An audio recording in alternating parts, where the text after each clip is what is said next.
So the teaching implications are say it, clap it, march it. So when we're in the grammar stage, it's really important that we sing it, clap it, and march it.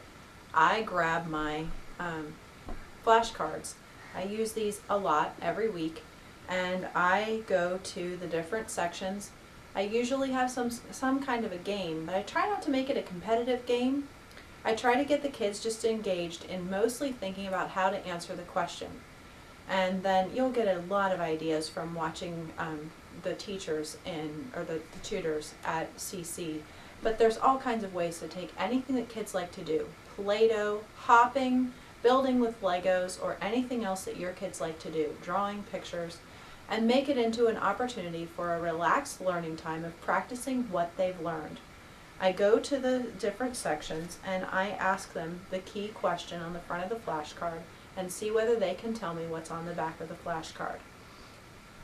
History always has a song, so I am just pretty much just going through that and just listening to them.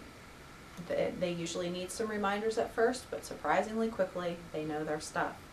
Then I go to math. Then I go to geography. I'm going to do a special video about how we review geography. But I go through science, I go through grammar, and I go through Latin. The most important thing I do is simply to drill that. And if you don't have time to do anything else, you're still offering your kids a wonderful, wonderful benefit.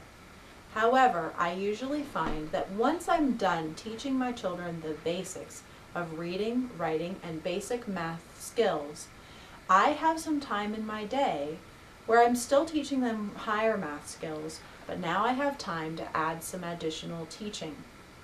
I've found that the best subjects to unpack a little bit during the week are science and grammar. I usually try to go over the science information that is in the card for the week. So for example, what are some parts of the sun? I had my kids look at a diagram of the sun that had the different parts of the sun labeled. The diagram didn't exactly have the same parts labeled. Some of them were called something slightly different. Hey, welcome to the real world. And I had my kids do some drawing where they did a drawing of the sun and identified the different parts.